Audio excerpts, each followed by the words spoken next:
Kelsi likes. Say my name. Kelsi likes. It isn't just an anagram, it's my live show where I will discuss everything that I love with you. I'll give you interesting facts and tidbits, ask for your opinions and favorites, and give you mine on a multitude of topics like pop culture, movies, 90s culture, TV shows, books, nerdy topics that I love, and more. And I'll end every show with recommendations of books, articles, videos, documentaries, and other materials that will add insight or give extra information on whatever topic we're discussing. It's about to start, Gut Buckets, so hold on to your butts. May the force be with you. I'll be back, and get ready to engage.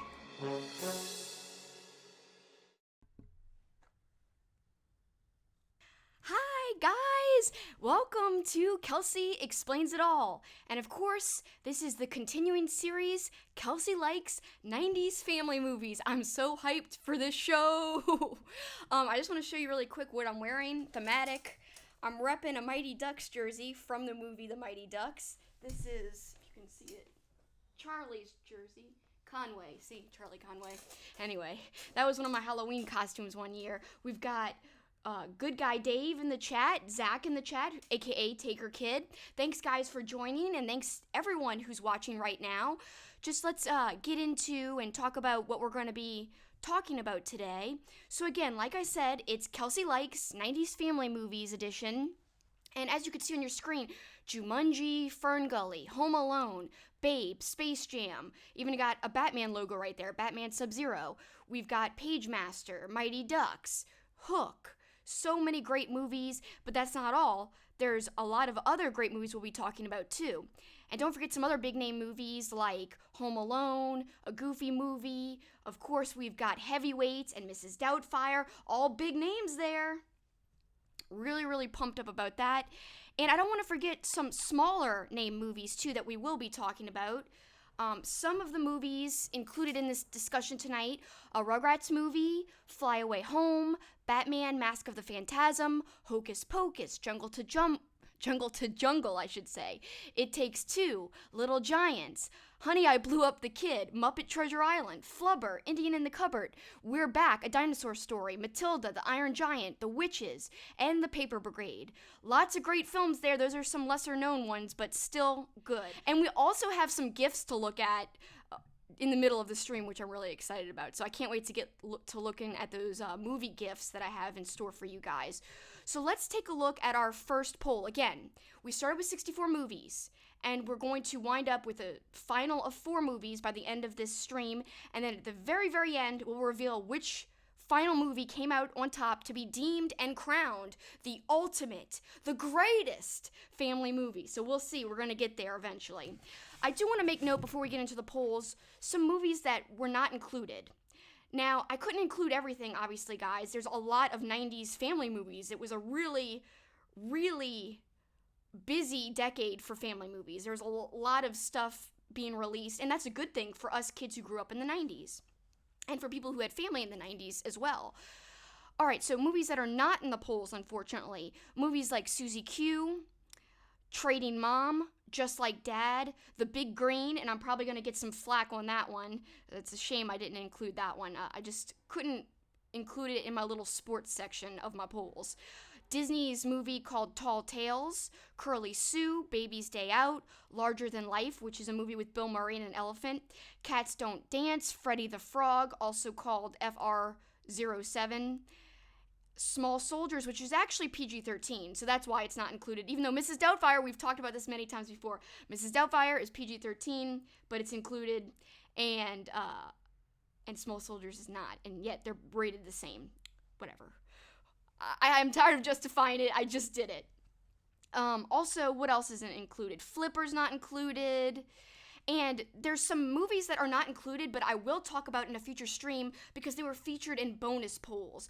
These movies were 90s films that were not as popular, but still popular enough for me to mention in a little bonus poll. So that includes movies like Wish Upon a Star, H.E. Double Hockey Sticks, Swan Princess, The Princess and the Goblin, Pebble and the Penguin, Rockadoodle, My Date with the President's Daughter, Honey, I Blew Up the Kid, Now and Then, Double Double Toil and Trouble, House Arrest, How the West Was Fun, Balto, Fievel Goes West, Beethoven, and Andre. So again, those are all 90s movies that we will talk about later that were mentioned in bonus polls, but we're not going to go through the bonus polls tonight.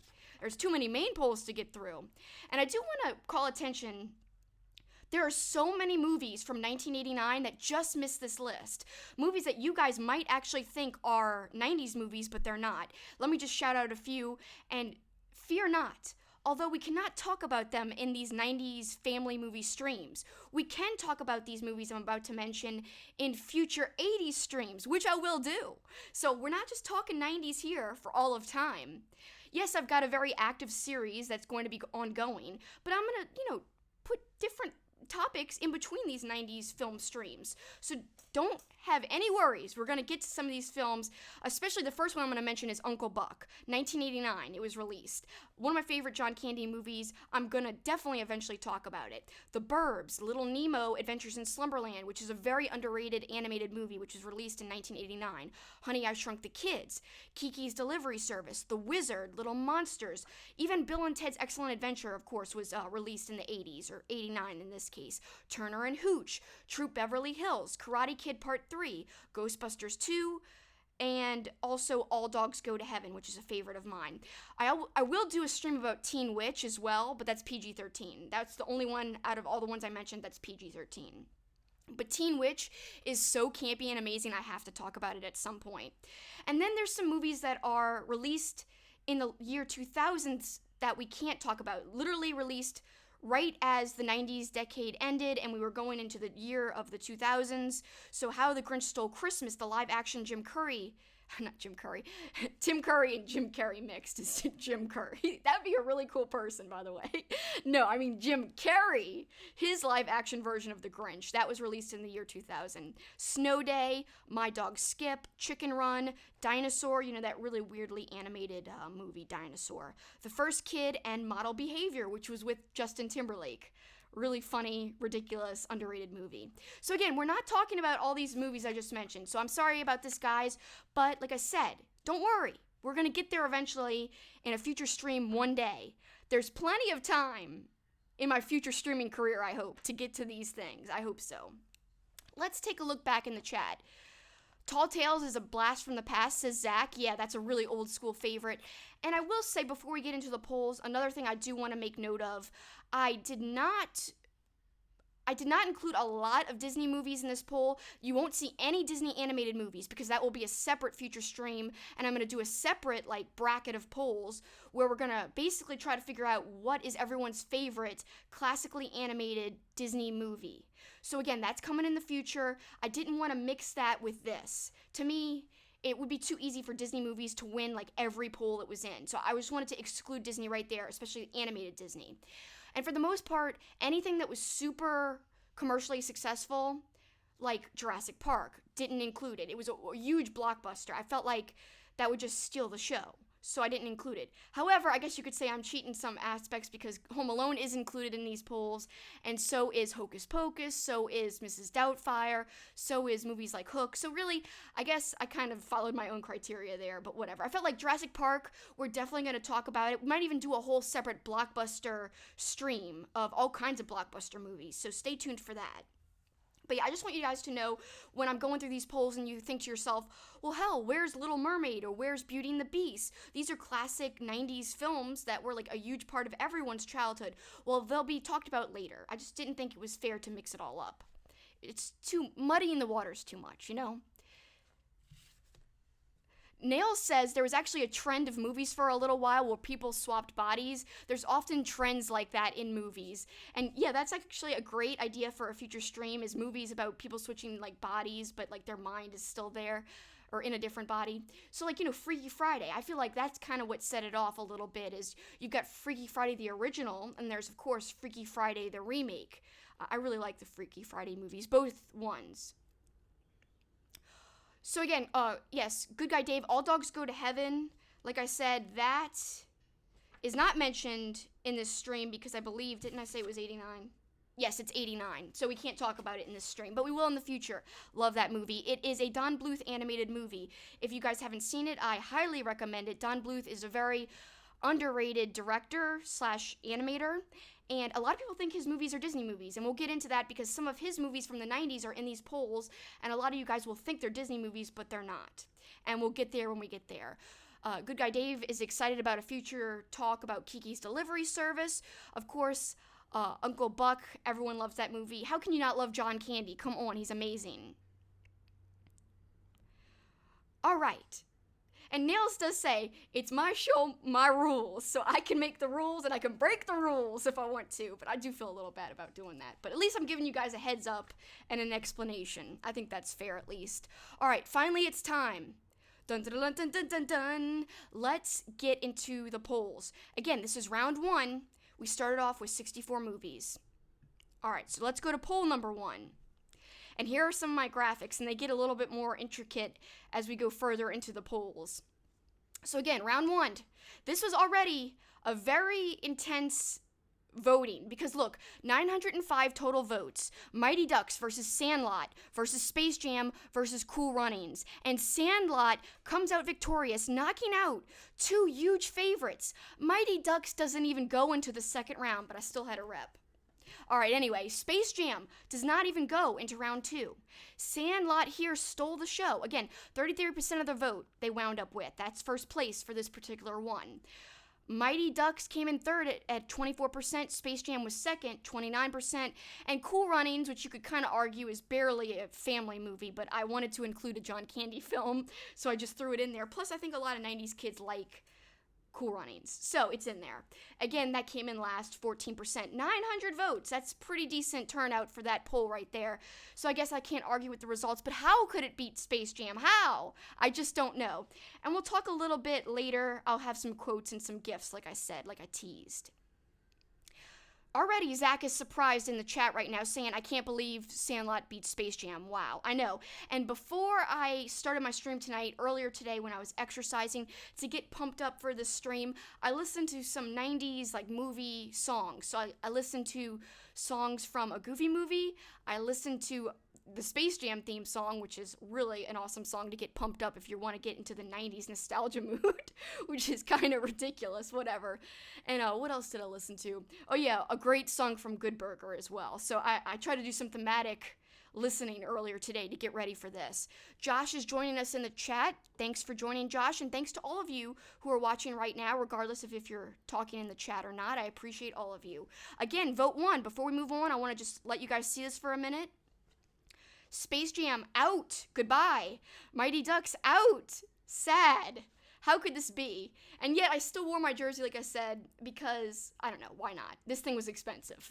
I should wear it when I can. And I'm actually a Bruins fan, not a Ducks fan, which they did have a jersey kind of like this. They didn't use this logo. They used the logo from the cartoon show. But the Ducks actually kind of basically tied into the Mighty Ducks, the actual hockey team, the Ducks, tied into the Mighty Ducks, the movie, which is kind of neat. But they don't anymore. However, they still do throwback jerseys, which go back to and harken back to the Duck mask logo, which again is more from the animated show and more from the later Duck movies. This one's the classic original Duck jersey. You could see it's an actual duck with skates with a hockey stick. I like that one a lot. And yeah, it's awesome, but I'm a Bruins fan, so I hardly ever wear this, so it's nice to wear it tonight. And everyone is saying that Sandlot is a good movie, so in a lot of people's minds, it deserves to go forward. All Nicholas is joining us in the chat, saying it's definitely a good movie, so I'm sure a lot of people think it's warranted.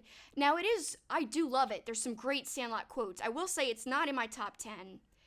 I might not even put it in my top 20, but I do enjoy it, and I'm definitely due for a rewatch. It's definitely a classic, especially for kids growing up who love sports, especially anybody who really had an affinity for baseball, let's say, as well. And I think it's a movie that adults can easily enjoy, too. It's got a lot of heart as well. And so funny, but like I said, not in a silly, dumb way, kind of in a, I don't know, I would say a universal way. You don't have to be childish to like Sandlot. It's very appealing to almost anybody. Whereas, I'm not sure you could say the same exact thing for Space Jam. Like, I'll give you a good example. So I showed Paul Space Jam for the first time last year. He had never seen it, and he likes sports. So I was like, you gotta see this, whatever. He's not like the biggest Michael Jordan fan as part of it, whatevs. I'm a huge 90s fan, so regardless of if I like sports or not, which growing up I didn't, I watched this movie because it was huge, it was popular, and I liked Looney Tunes was the main reason why. But yeah, Paul saw it and he wasn't really impressed, I gotta tell ya. But me, I was like, come on, you don't like it? You don't find like it's great? Come on. But whatever, that's another story for another day. If I ever review Space Jam by itself, I'll have to... Maybe I'll make him rewatch it again. Give me some thoughts. I think I tried to get his thoughts and he wasn't very thorough. Like, come on, be more thorough. I need notes here. Alright, so we're about to move on to the second poll, guys. Poll number 2. Here we go. So far, Sandlot is the only one going forward. And here we are. Alright, second poll. Another tough one in my opinion. Maybe not for everyone else, but a Goofy movie versus Ferngully versus Pagemaster versus Batman Mask of the Phantasm. And this poll received 177 votes, and a Goofy movie won easily with 47% of the vote. But not too far behind it, Batman Mask of the Phantasm, which I do think is the best Batman movie, and I love that movie. I think it's great. It still holds up. I rewatched it last year. In third place, we've got Ferngully with 11% of the vote. And last place, this is so sad, Pagemaster, and this is why I consider it to be underrated. See how few votes it got? Now, it is hard when you're asking people to pick their favorites. Like, it's going to be hard for someone to pick Pagemaster over a Goofy movie. A Goofy movie is universally more loved. And let me make another note. I did say no Disney movies. A Goofy movie is a Disney movie, but I don't consider it a classically animated Disney movie in the sense of like Beauty and the Beast or Little Mermaid or Lion King or any of those. For some reason, to me, a Goofy movie always felt separate. Obviously, yes, Disney characters, but it just still felt separate to me. It felt like, I don't know, it goes with all these other movies we're talking about. It just didn't feel like it was so Disney. And I know that doesn't make any sense because of the characters that are in it, but yeah, I don't know. Good Guy Dave is sad. He says, no, Pagemaster coming in last. I know it deserves more love. And then I'm a big Ferngully fan, to be honest with you. So Tim Curry is a great actor, and he plays Hexus, the villain in Ferngully. And of course, here's another theme we have. Robin Williams voiced Batty in Ferngully. So here's another great Robin Williams gem from the decade. And of course, he also voiced the genie in Aladdin, but we're not talking about Aladdin tonight. No animated Disney, as I said, besides a Goofy movie. Whatevs. We're going to disregard my breaking of the rules. But yes, so many good films here. Goofy movie wins it all, though. And again, Josh is singing Eye to Eye, that great song. Seeing it eye to eye. I don't want to do too many quotes now because I've got quotes later. So if you guys think I'm ignoring your quotes, I'm not. I've got gifts later, and I'm going to say the quotes later. I don't want to step on and kind of jump the gun on some of these gifs and quotes. So that's why I'm not reading all of the quotes. But yeah, Goofy movie is a lot of fun. Great soundtrack. You know, stand out. That song is freaking banging, man. I love that song. Like I said, that was one of the songs I listened to during my exercise today to get pumped up for this stream. Josh says he's legit singing Eye to Eye. So that's the two big songs, in my opinion, is Eye to Eye and Stand Out. I think those are the best songs in the movie. And Powerline is iconic. And if you guys are joining me and like wrestling, which I know a lot of you guys do, Xavier Woods, the character Xavier Woods, he is someone who loves like 90s stuff. His original gimmick was a Mighty Morphin Power Ranger. He was basically kind of like he was almost like a 90s super fan was his original gimmick back in NXT. He also had a great Halloween costume in which he dressed like Powerline from a Goofy movie, and it's incredible. I will do a blog post about this in the future, and I'll include links because I've got lots of recommendations of readings for you guys to read about stuff about these movies, and I want to include that picture of Woods as Powerline as well. So look out for the future blog post. My blog is located at KelsiExplains.com. KelsiExplains.com. So yeah, look out for that. All right, again, so far, Sandlot and a Goofy movie. Eventually, I'm going to lose track of what's going forward, but we'll recap when we go to round 2. Because again, like I know it because we just talked about Sandlot, but pretty soon I'm going to start forgetting what has won each one. Since there was 16 original polls, including 64 total movies. All right, third poll. Here we are. This is more of like a princess theme, as you guys can see here. I said, okay, The Secret Garden, which is a live action film, which I really like, versus A Little Princess, another live action movie. I also think that one's underrated, versus Thumbelina versus Anastasia. A lot of people think Thumbelina and Anastasia are Disney movies. They are not. Don Bluth was the guy behind both Anastasia and Thumbelina, and both are incredible. Anastasia is underrated. A lot of people think it's a Disney like princess movie, and it is not. And same thing with, I'm gonna double check because for some reason I'm having doubts on Thumbelina. I'm almost positive it is Don Bluth, but I'm gonna triple check so I'm not giving you guys bad info. Yep, I'm right. There's two directors, Gary Goldman and Don Bluth. And yes, Don Bluth did a lot of animation. He did used to be a Disney animator.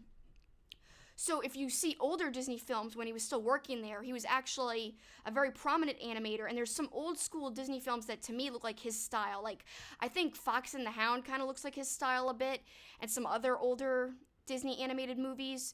And then he broke off from Disney and took a few animators with him, and then they formed their own production company, and they did stuff like Fievel, and then they did, like I said, Thumbelina, Anastasia. They also did Land Before Time with Steven Spielberg. Lots of great animated Disney films that you might think are Disney, but they're not. And it's all Don Bluth. And actually, he's bringing back classic animation. He's kind of rejuvenating the classic animation scene right now, and he's got a new project in the works, which is all going to be done by hand. I'm very excited to see what he has in store. But back to the poll results. So what won this poll is Anastasia with 48% of the votes. This poll didn't receive very many total votes, only 78 total, but still it's a decent amount of turnout. Not as much as the others, but I think it's because it's more of a princess theme than the other ones. The other ones are more universally loved. But yes, Anastasia with 48%.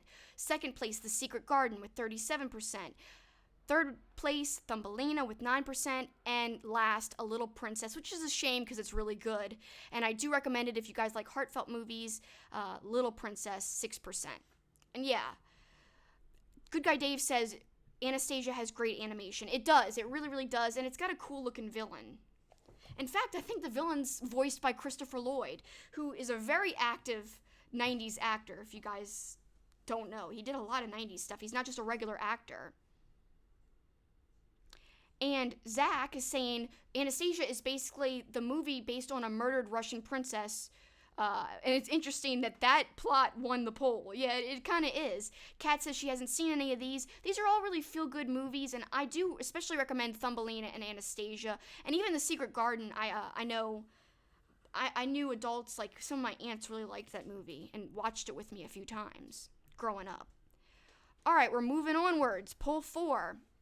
And as you guys will see, here comes the mention of Free Willy. I never can escape my love of Free Willy. This is a animal-themed poll number 4, and we're pitting all kinds of animal movies against each other. Of course, there's many more 90s animal films than just these 4, but to me, these were the 4 most popular, 4 most prominent animal movies that were released in the 90s. So we've got Free Willy versus Air Bud versus Babe versus Homeward Bound. I love Homeward Bound.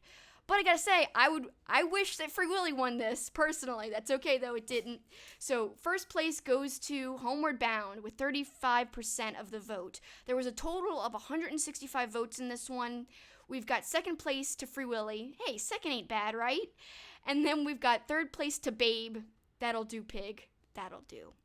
I love that. That's such an emotional movie. I actually teared up last time I watched it, which was a couple of years ago. And last, Air Bud. That's a movie I want to rewatch because I do remember getting teary-eyed when he's trying to let Air Bud go, and he's, like, trying to keep him safe, essentially. That's why he's trying to let him go. Like, he doesn't want this bad man to get him. And so the whole thing is he got Air Bud's trust with leaving out pudding cups, but when he's trying to make Air Bud go away, he throws the pudding cups, if I remember correctly, and he's like, get out of here, go! And he's like crying because he doesn't really want him to go, but he knows it's what's best for him. So yeah, Air Bud's pretty sad. Except it's got a happy ending, so that's good. And I'm gonna rewatch that, I think. I think that'll be a lot of fun. And All Nicholas says he wished Air Bud would have won. Yeah, it's a good movie. And Kat says she thinks all of these are great animal-themed movies. Me too. They're so I don't know, like there's something very nostalgic and warm feeling about these, and I think sometimes animal movies have a little extra heart than other family movies. A little less comedy, a little more heartfelt overall in my opinion, but still there is some funny and comedic moments as well, too, sprinkled throughout these movies. Kat says she does really love Babe. Me too. So good. And I can't believe Free Willy didn't win. Wah! Since I love Free Willy. And not to do this again, but we did say that my whole Free Willy thing is an ongoing joke. So I'm going to plug one more time my 2-hour stream about Free Willy. Find it on my YouTube channel, Super Kicking It with Kelsi. That's spelled Kelsi.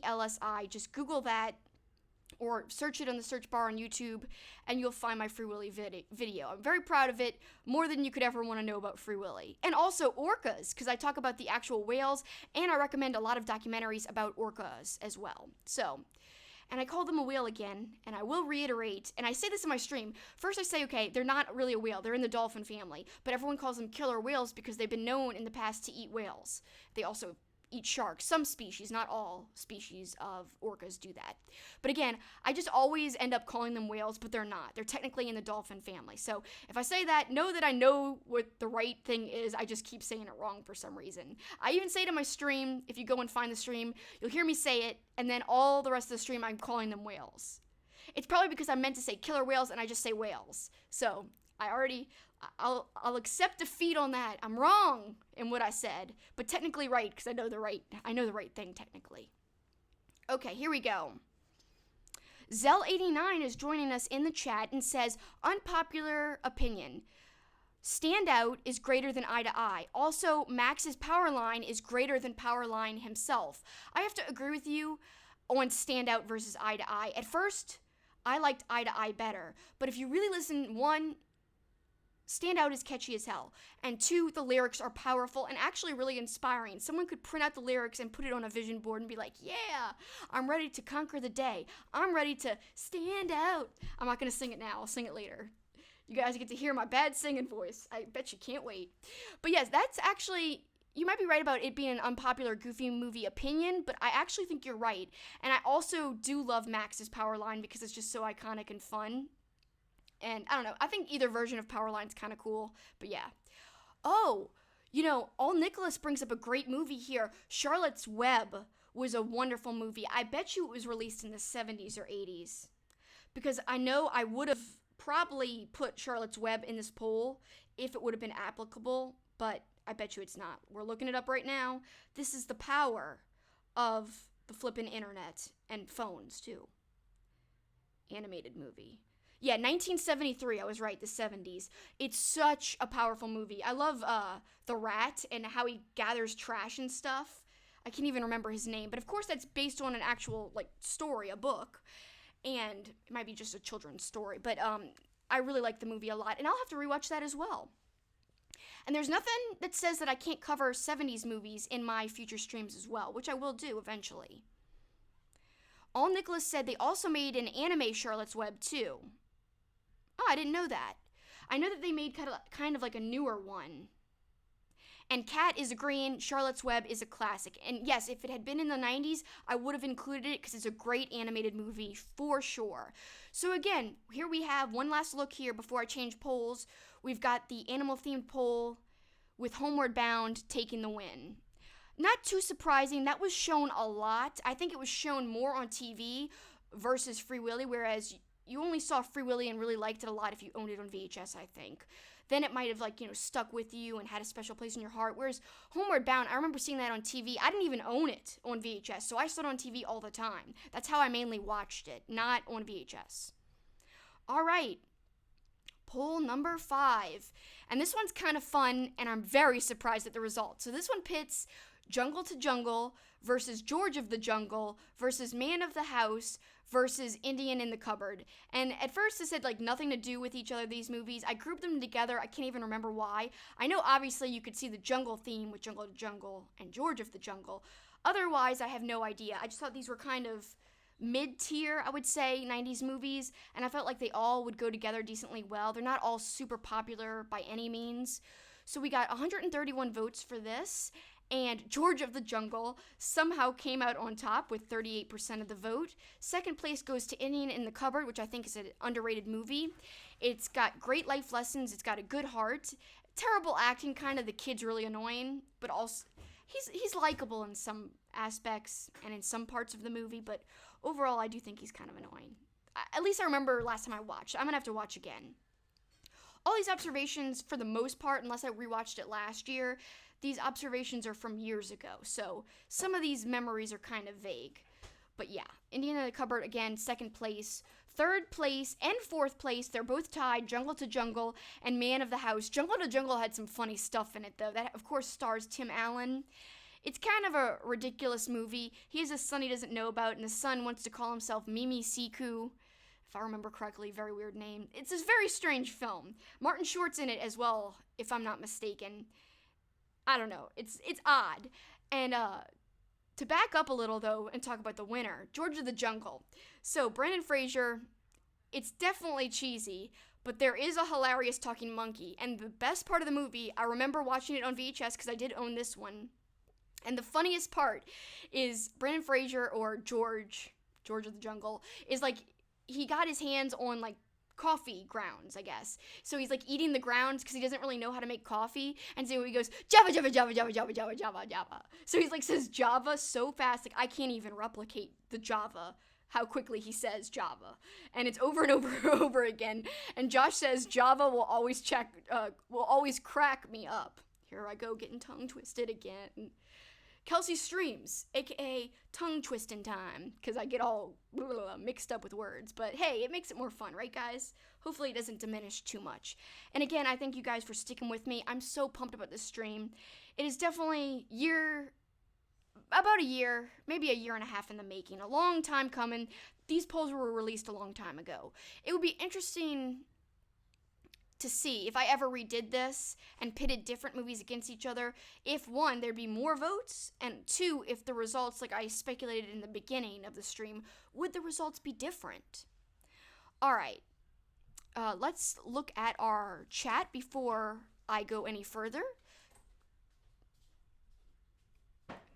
Josh, like he said, he liked the Java thing. He also, in general, likes the movie George of the Jungle. So there we go. Someone who actually likes George of the Jungle there. Indian in the Cupboard is very underrated, says Good Guy Dave. Taker Kid is taking some qualms with this result here. He said, how did George of the Jungle beat Jungle to Jungle? Again, Jungle to Jungle is weird, and I think it's lesser known for some reason. But to me, I thought it was pretty popular. I owned that one on VHS, but I owned 3 out of 4 of these movies you see on your screen right now on VHS. The only one I didn't own was Man of the House. I can't even remember if I remember what that one was about. I think Chevy Chase was in that, and was it Jonathan Taylor Thomas? You guys can correct me if I'm wrong. I think that's Man of the House, but I'm just guessing. Kat says she likes The Indian in the Cupboard, both the book and the movie. I didn't know about the book. I'll have to check that out because it is a nice movie. It's got a lot of heart, as I said earlier. Josh says the fourth wall breaks in George of the Jungle are really good. And here comes my assistant for some beer. Thank you, assistant. I've got some refreshments hand-delivered just for me. So sweet of my assistant. Thank you kindly.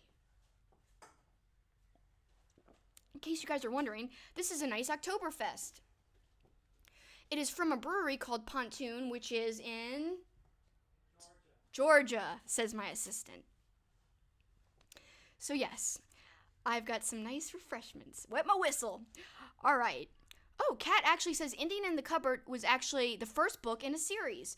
I am really intrigued. I kind of like children's stories, actually. Like, you know, adults might say, oh no, why are you reading that? But why not? They have like a lot of heart in them, and sometimes they're just really well written, and they're for anyone to enjoy. So nothing wrong with reading, you know, younger-based stories, I think, in my opinion. All right. Nail says she wants to start making sure she has some beer for Thursday nights. Yeah, Thursday night streams and beer. That'd be fun. All right, let's see. I think we're going to go to our 6th poll, And I'm excited about this one. Okay, guys, this is a Robin Williams themed poll. The only other Robin Williams things included in this 64 poll was Ferngully. It was in a different poll. This one is more of his commercial live action roles. So let's take a look at this. Here we go. Hook versus Jumanji versus Mrs. Doubtfire versus Flubber. This one got 423 total votes. Mrs. Doubtfire won with 42% of the vote. Coming in at second place, Jumanji with 28%. Third place, Hook with 26%. And last place, Flubber. Again, that's the one thing I forgot to do today.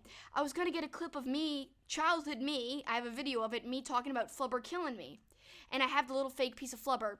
Don't worry, guys. It will be in my next stream that is about 90s family movies. If it's movie taglines, which that'll be a perfect place to put it. So in my future stream about 90s movie taglines, which I have all that written out and ready to go, it'll probably be in a week or two. I will include the Flubber Childhood Kelsi video. You guys will get a kick out of it. My cousin Blake sent it too. So again, Mrs. Doubtfire won. It's not even supposed to be here. I don't care. I'm glad it's here. PG-13 doesn't matter to me. It's a great film. Families can enjoy it. We've already established that in our last stream.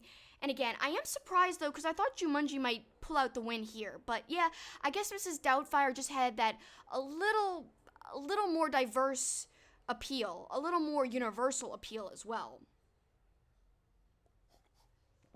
I almost spit out my beer because Nails made me laugh.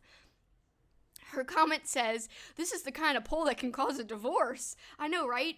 So passionate about Robin Williams movies. These are all good. It's like, how can you even choose, you know? So, Taker Kid, aka Zach, while I love Jumanji, I'm not surprised Mrs. Doubtfire won.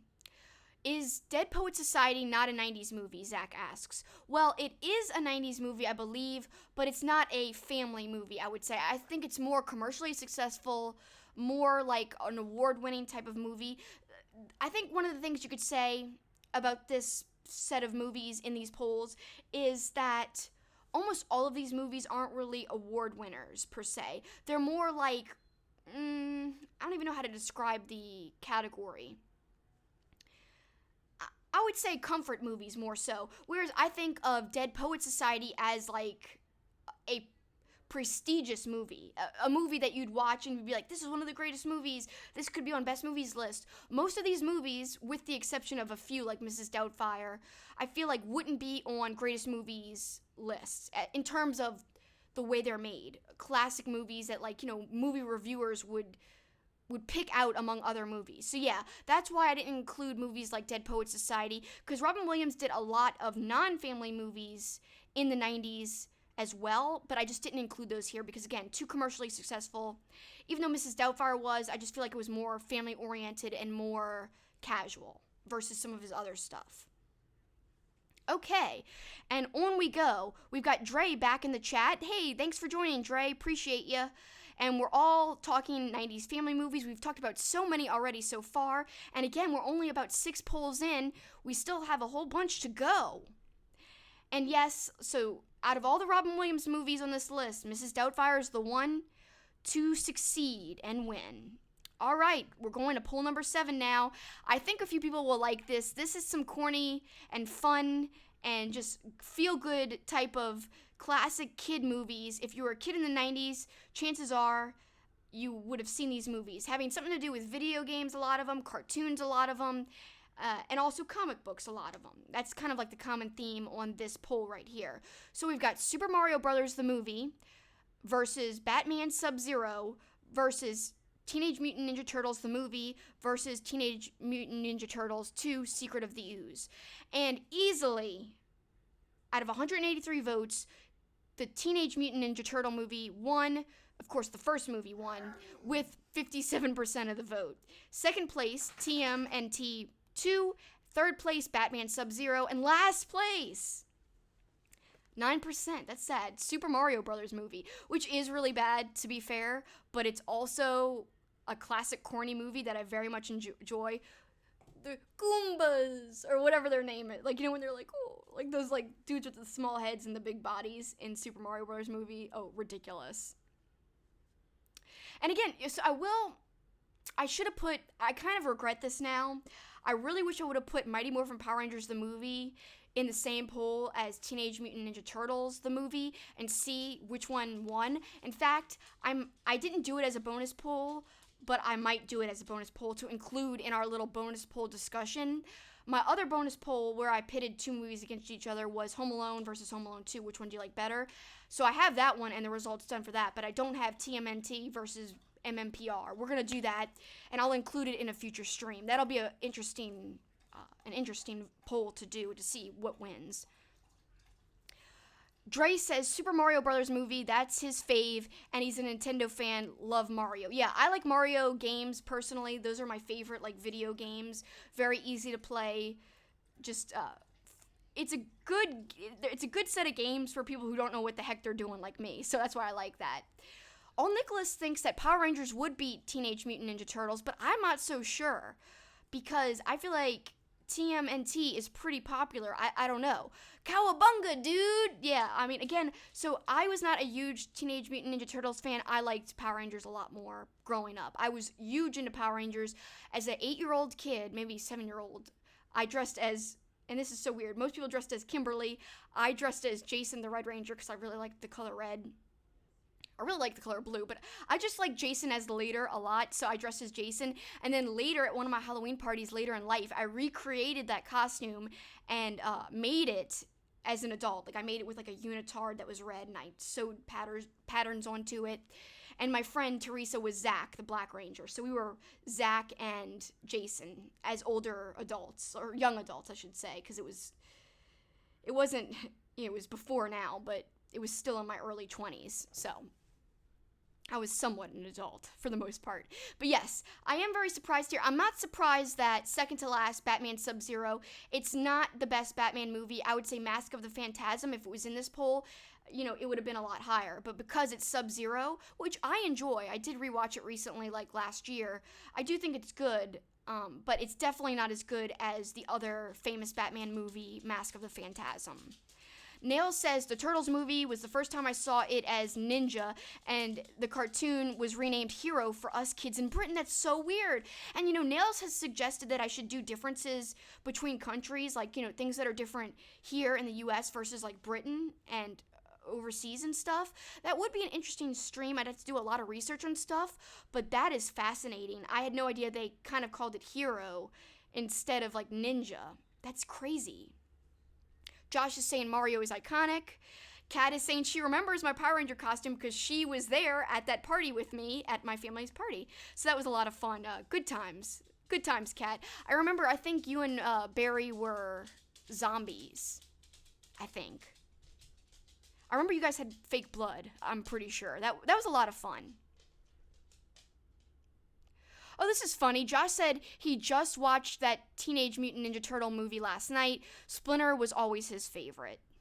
Yeah, Splinter's pretty great. Taker Kid says he's 100% Raphael. Yeah, it's always which turtle were you kind of thing. Here comes Jackson whining. Do you want to pop on screen? Do you want to pop on screen? Please be careful. Come here, you. Do not knock off my computer. Wait, let me lift you. Guys, guess who's making another appearance?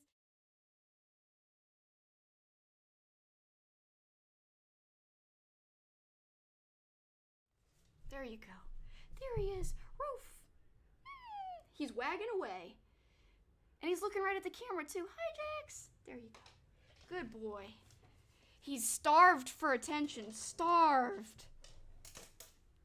All right, I'll give you some pets and some loves. Just don't pull down my computer, okay, buds? All right, so there we go. We even had a Jackson appearance here. All right. Good boys. Getting lots of loves. I'll give you the viewer's love secondhand. There you go. All right, so again, his tail's hitting because it's wagging, it's hitting the table. Careful, Jax. Good boy. All right, so again, we've got Teenage Mutant Ninja Turtles going forward. I think that's no surprise considering the movies it was up against, but still, sad to see the Super Mario Brothers movie get so low. All right, so here is some cartoons some animated movies that are not Disney, and I do think they're really good. So we have The Iron Giant, which is classic, versus Ants, versus We're Back, A Dinosaur Story, versus Once Upon a Forest. And this only had 98 votes total. And that's, I guess, to be expected. These are a lot lesser known films than, like, let's say, Disney animated movies. Alright, so first place, no surprise at all, because this is one of the most popular non-Disney animated movie, The Iron Giant, 45% of the vote. Second place, Ants, because I think that was pretty commercially successful. However, it was kind of, I think it cursed. So I'm not even sure if it's PG. I'd have to double check on that. But a lot of people will call it a ripoff of A Bug's Life, which did come out around the same time, which I do find funny. So if you guys don't know, the story behind Ants is Woody Allen was involved, which is very strange, and so is Sylvester Stallone. I think you could see in this graphic here, there's a big ant and a little ant. The little ant was voiced by Woody Allen, I believe. The big one was Sly Stallone. So I think that's kind of funny and some little fun facts there. We're Back, A Dinosaur Story, very underrated. I love how, like, the dinosaurs were animated really mean and scary, and then all of a sudden they kind of turned cartoonish and nice, and I forgot the entire plot of the movie, so I couldn't even tell you anything besides they're first scary, then they turn nice, and, like, they can befriend people. That's all I know. Don't remember anything else about it, but I remember it was popular back in the day. And then finally, like I said, Once Upon a Forest, if you guys haven't seen it, I think it's a really good movie because it has a moral to the story. So does Iron Giant, but this one in particular is a little bit different. It was definitely almost something like Ferngully, where it preached about the environment and taking care of the environment and what kind of dangerous things could happen when you don't take care of the environment. So it's kind of like got a little warning for people, making them be aware of how we're treating the outside, like animals. And basically, there's a really crazy part in the movie where a oil rig, I believe it was, or some kind of gas contained in a big truck traveling, it tips over and it contaminates. There's a big spill and it contaminates the wildlife, and, like, one of these little animals is sick and her family dies, but, like, this whole group of friends tries to gather together to go get medicine to try to save the little woodland creature. So I think that's kind of cool. It's very, very good. Again, it's not Disney quality in terms of animation, but it is, I think it looks nice, and I think it's worth your time. I would give it my recommendation if you haven't seen it. Lots of people saying they love The Iron Giant. It's amazing. Quite a few people saying that. And yes, it is one of the best animated movies of the 90s, in my opinion. And of course, it doesn't get as much love as a Disney movie, but it still gets a lot of love in general. All right. Taker Kid says, I've never even heard of Once Upon a Forest. Again, it's more about taking care of the environment. That's basically the story. It was a lesser known animated movie. My dad was really good at finding these lesser known movies in the VHS store and buying them for me. So growing up, I had all of Don Bluth's movies that a lot of kids didn't have, like Rock-a-Doodle, as I mentioned earlier, which is from the 90s, All Dogs Go to Heaven, which is from the 80s, the Fievel movies, Land Before Time. A lot of people had Land Before Time, but Once Upon a Forest I had this movie called The Princess and the Goblin. No one had that one. So my dad just found a lot of good, rare movies that I think not a lot of kids owned on VHS, but I did. My dad's a big movie buff, so he might not have seen these movies before me, but I think he probably saw them and thought I would like them. All right, here we go. I think this one's a really fun one, and this one, man, it's pitting some really popular movies against each other. The Paper Brigade, not really, this is the least popular one on the list for sure, versus Heavyweights, versus Blank Check, versus Dennis the Menace. And I was sad to see Dennis the Menace lose, but I'm surprised it came in second over Blank Check. So again, a total of 133 votes here. You've got Heavyweights winning with 38% of the vote. As I just said, Dennis with second place, 37%, and Blank Check, third place, 22%. Paper Brigade is a little bit of a gem, a hidden gem in my opinion. It's ridiculous. The main character's name is Gunther, which is really a weird name, and it's really, like, when you say it just feels, Gunther, it feels weird coming out of your mouth, like, bleh, I don't know. Anyway, Paper Brigade is fun though. I would recommend it because it's zany, it's weird, and it's just good. I like it a lot. I think it's kind of hard to find. You could buy it on DVD, and I think last time I watched it, like 7 years ago probably, it was on YouTube, I bet. Again, this was hard because I thought Blank Check would have gotten more votes because a lot of people liked Blank Check growing up, but it's no surprise to me that overall out of these choices, Heavyweights was the winner. And we'll talk about some Heavyweights quotes, later on.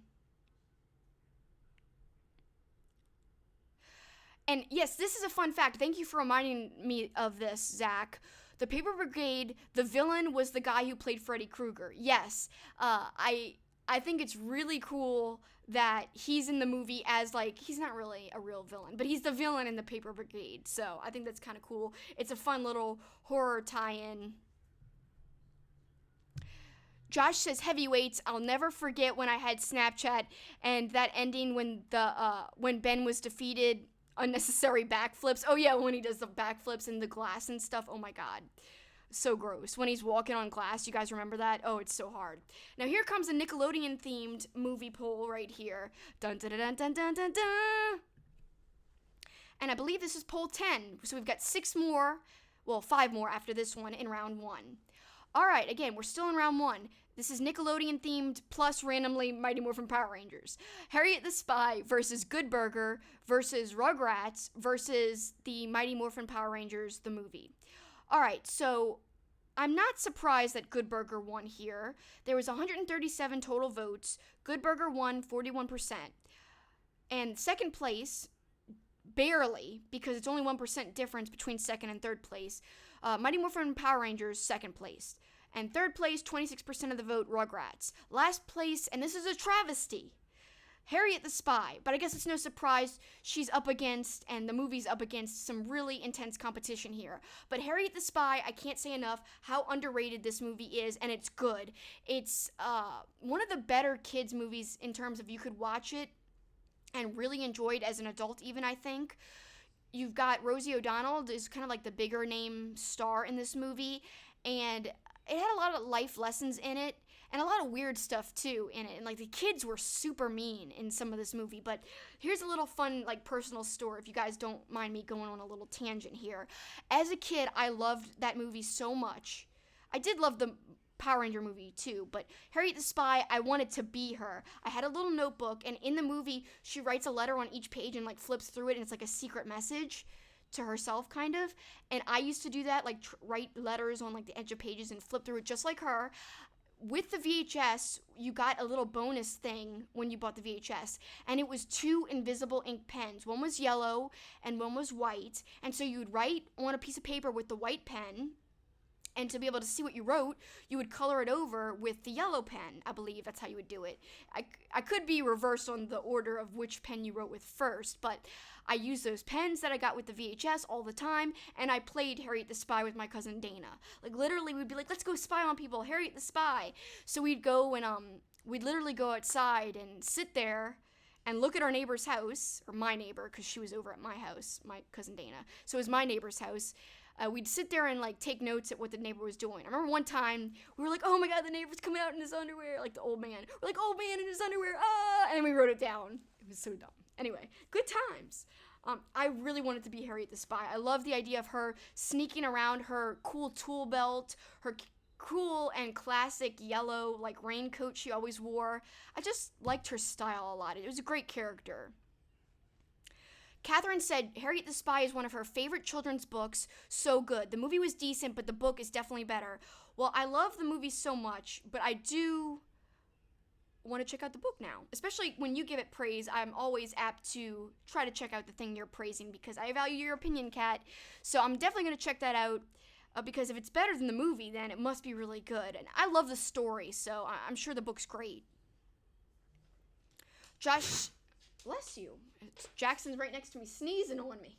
Bless you. So Josh says that he almost met Jason David Frank one time. Bless you again, Jax. Jason David Frank is the actor who plays the White/Green Ranger, and I also almost met him once at Comic-Con. In fact, I almost interviewed him, but I ended up not needing to because I got somebody else to interview that day.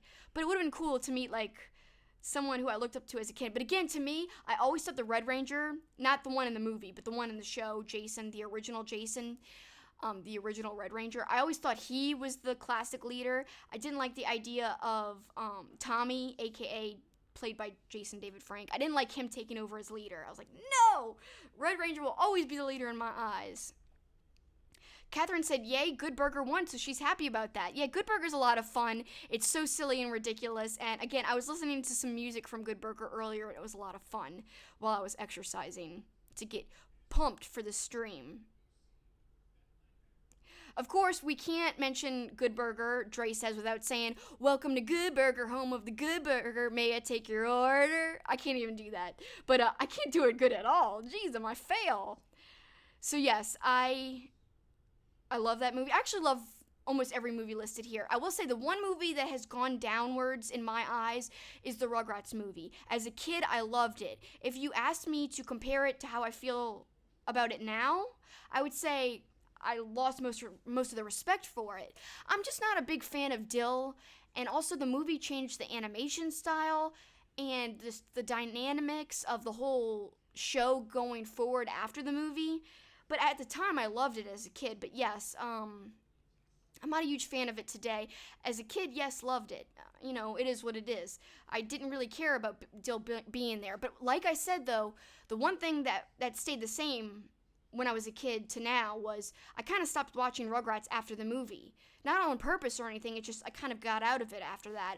So I stick with saying, because I still say this today, the first 3 seasons of Rugrats are the best. And yes, I liked the movie as a kid, but now, So out of this list, I'd say that's my least favorite here. Catherine said her son Andrew, who I know, I love Andrew, hopefully he's doing well. Andrew met Jason David Frank at Comic-Con in New Orleans. He got his autograph and took a picture with him. Cool. Yeah, he does a lot of cons, it seems like. A lot of Comic-Cons for sure. Alright, let's go to the next poll, and we're moving on to our 11th poll here. And I do want to say before we move on, Dre says he thinks the Rugrats movie was classic. That's when Dill was born. Rugrats, what a great show, great movie. And then he's asking me, what's wrong with Dill? I don't know. I feel like Dill just changed the dynamics of the show, in which after Dill, basically, the Rugrats, instead of going on adventures, they all had to, clean up after Dill. Oh, Dill did this, and Dill did that, and blah, blah, blah. And here's a unique opinion. Josh says he actually prefers Rugrats in Paris, which is not on this list, but I did own it on VHS. Alright, so going to poll 11. We're still in round 1. I'm going to take another sip of my beer here. And I would say, what could you say these movies have in common? I would say some of them are feel-good movies, and some of them are sad as hell, like My Girl. So we've got 134 total votes. My Girl won with 54% of the vote. Parent Trap, the remake, of course, I want to point out this was not an original movie. It was a remake, and I do enjoy the original too a lot. The Parent Trap. And this, of course, Lindsay Lohan plays the 2 twins. Just like in the original movie, I think her name was Haley Mills. Haley Mills played both of the twins as well. She wasn't a real twin, just like Lindsay Lohan. So I think it's kind of cool how they kept that the same in both versions of The Parent Trap. I love that. I also had in this poll It Takes Two, which in my opinion is the best Olsen twin movie out of all the Olsen twin movies. And they did a lot of video and movie work and stuff in the 90s. And of course you guys know them from TV as well. And then finally, a movie that never gets enough love, but is probably one of the most diverse movies on this list, and probably one of the most appealing movies to anyone on this list, Fly Away Home. And I think anybody could like this movie. It's made me tear up. I watched it last year. Holds up great. Really sad story, because at the beginning of the movie, something bad happens, and the little girl in the movie, the main character, has to adjust. But she basically finds, and this is almost like an animal-related movie, because there's a whole bunch of eggs that are unhatched, little geese, and she finds them, and she keeps them warm. They hatch, they see her, and they think she's their mom. So she's got to eventually teach them how to migrate, or this local guy wants to clip their wings. And so basically, it's either teach them how to migrate, or they're going to be forced to have their wings clipped. So she's got to figure out a way to teach them how to fly home, or fly, south for the winter and then fly home. It's basically the route they're going to take every winter, because usually geese would learn that from their mother or their parent. but these geese only have this little girl and her family, so they have to teach them the way. I think it's great. Catherine says, I'm so sad that Fly Away Home scored so low. Such a great movie. I own it on VHS. I will say My Girl is excellent, though. Yes, My Girl is great, too. Also another, like, tearjerker movie. I feel like Fly Away Home has the happier ending, let's say, than My Girl. But yeah, people do not give Fly Away Home a lot of love because I think they don't know about it. I also own it on VHS, and I think it's delightful. And anyone who hasn't seen it, you will like it. I know you will like it, probably. It's not like the most comedy-filled movie, but again, a lot of heart. And I like a lot of heart in a lot of 90s movies, so that's cool. Nail said My Girl won because we all felt our feelings during that movie. God, I know, don't even remind me. I've only seen it a couple of times because it's kind of scarring, really. It makes you so sad. And then Good Guy Dave says he's surprised that Parent Trap lost. Me too, kind of, because even though My Girl was very successful, The Parent Trap was so commercially huge. Like, I remember for my friend's 8th, was it 8th? I forgot what year it was. But anyway, it was one of her early birthday parties. I think at the latest it was 10. It was either 10, 9, or 8. We went to the movie theater and we saw The Parent Trap. And we did it so afterwards you go into the room with like the birthday table and the birthday cakes. And then, it's a lot of fun. It's a whole big day. And it's at the movie theater. So that was so much fun. I remember I was so creeped out about the they pierced their own ears in one part in the movie, and that made me want to look away. I was so freaked out as a kid about that. I know I got my ears pierced rather late. I can't remember if it was after that. So this is a theme with a lot of 90s movies. My cousin Dana and I, we always pretended to be in movies, I guess. We would use the plot of movies and try to reenact that plot, but different. So Parent Trap was another movie we kind of replicated when we played around all the time. We would pretend we're at camp and that we were sisters separated at birth. We would literally be like, oh my god, you're my sister. We would reenact the whole movie but kind of make it our own. I don't know why. I guess it's a big thing with little girls, playtime. They would, a lot of people play kitchen or play house, play teacher. We did all that too, but we also played a lot of reenactment of movies. I don't know. It was a lot of fun growing up. And again, It Takes Two, I would recommend it too, because if you look at other Olsen twin movies, this one's a lot better in terms of the acting quality. It's so good, and I'm not opposed to doing a whole stream about that. Maybe even a whole stream about the Olsen twins, because I don't know, that probably won't get a lot of viewers, but it's a lot of fun, and It Takes Two, at some point I'm talking about it. I'm going to find a way to talk about it more than I'm talking about it tonight. Alright, moving on, poll number 12. These are some random movies. There's literally no reason for them to be paired together, but at a certain point I had to start putting stuff together just cause. Okay, I just had to do it. So First Kid versus Kazam. This one's hilarious. He makes such a terrible genie in the movie. Richie Rich, and then Matilda. This is really easy, in my opinion. There's no way Matilda wasn't winning this. When I put it together, I was like, maybe Kazam because of Shaq, but then I still thought, no, Matilda was way more loved. And it's a great movie. I think it was cast really well, especially the terrible parents. So 126 total votes. Matilda got 40% of the vote. Richie Rich, funnily enough, came in second. I thought it would be Kazam in second, but it's not.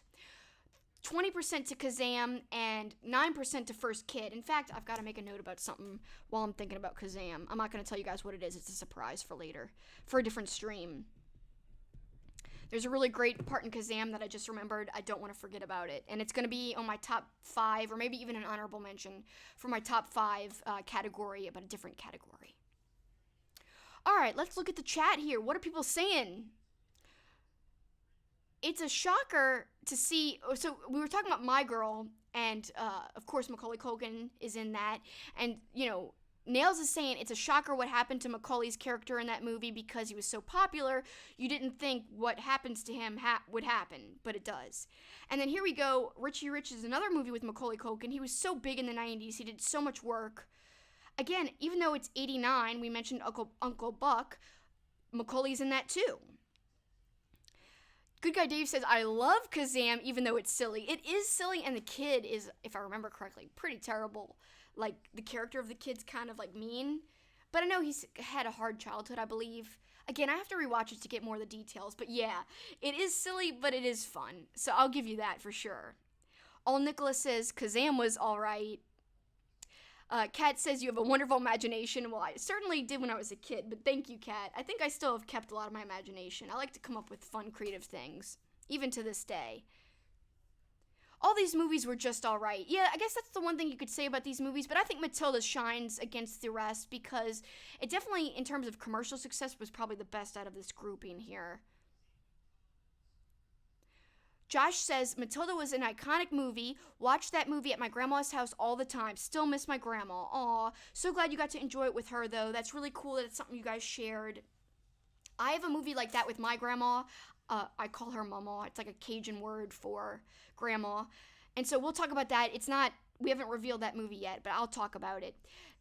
Oh, Nails is saying she voted for Richie Rich. There's some wonderful, hilarious quotes from Richie Rich. The butler, for one, is amazing. And if you guys remember, we talked about this the other day. The hunter and the dad from Jumanji, like, he's like the bad guy hunter, but he's also the dad at the same time. He played the butler in Richie Rich, so there's a little fun connection there. Very, very cool. I used to have a whole bunch of inside jokes about Richie Rich, and now I can't remember what they even were. I'm sure they were just exaggerated movie quotes like all my inside jokes are. Okay, moving right along. This one's kind of fun. Of course, there's one movie that probably nobody knows about in here. That's fine. So we've got Muppet Treasure Island versus The Witches, the original guys, not the one that just was released, of course, because this is a 90s stream. So we've got also Casper in this poll and Star Kid. And I'm sure no one knows about Star Kid, but it was a movie I think I saw it in the theater, actually. And it was corny and weird. And there's this really gross part where, like, the robot chews up his food, the kid's food, and, like, gives it to him. And you see, like, this ball of chewed up food, and it's really gross. But yeah, looking at the other choices on the list here, Muppet Treasure Island sticks out to me because, again, I said earlier I love Tim Curry, and Tim Curry is, like, the bad guy in it. I haven't seen it in so long. I do remember one thing, even though I haven't seen it in probably 15 years, maybe even more. I remember, we got cabin fever, we've got cabin fever, something like that. That was a lot of fun. Funny fact, I love Monty Python, and Eric Idle is in Casper, so that's a cool connection there. Great British actor. Obviously, Monty Python is one of the great comedy groups of all time, and yeah, if you haven't seen any Monty Python films, I have to recommend all of them, and the show as well. Good Guy Dave says he remembers Star Kid. It was good. Yeah, I think I do remember really liking it, to be honest. I know the kid... Oh my god, the kid from Star Kid I think is the kid from Jurassic Park, the little boy. I think it's the same kid, but I'm not sure. If anyone could look that up or knows off the top of their head, let me know. But if not, then I'm wrong. We'll see. I think I'm right, though. We'll see. I'll look it up later, and I'll correct myself if I'm wrong. All right, The Witches. Catherine says she needs to watch it. Oh my god, it's so good. Now, I haven't read The Witches, the book. I have read Charlie and the Chocolate Factory, which of course is the book based on, I'm getting it all mixed up. So Charlie and the Chocolate Factory is the book which Willy Wonka and the Chocolate Factory, the movie with Gene Wilder, is based on. Then later they tried to do another version with Johnny Depp, which I don't like, which they were trying to do it more like the book, but I like the original with Gene Wilder. But yes, The Witches is another story by the same author who wrote Charlie and the Chocolate Factory, and the story is really creepy. I love the original The Witches because Angelica Houston is amazing. She's very creepy as the head witch. And the little boy turns into a mouse. And I guess it's like, is it an animatronic mouse? I don't know, but it's so cute. The little boy is a mouse in the movie. You gotta see it. It's great. Alright, so Sailing for Adventure on the Big Blue Wet Thing. I believe that's from Muppet Treasure Island. Yes, it is the same kid. So the same kid from Star Kid is the little kid, the little brother in Jurassic Park. So that was a big decade for him, I guess. Two, I would say, main roles in movies. Because although Star Kid wasn't nearly as big as Jurassic Park, I think quite a few kids saw that in the theater. I'm really surprised I was right. I knew that kid was in something else, but it didn't hit me what other movie he was in till just now. I was trying to think of it all day. And of course, I could have just IMDb'd it, but I didn't. Sometimes I kind of avoid doing IMDb. I don't know why. Sometimes I'm like, I don't feel like looking it up. Catherine says, I always say this wrong too.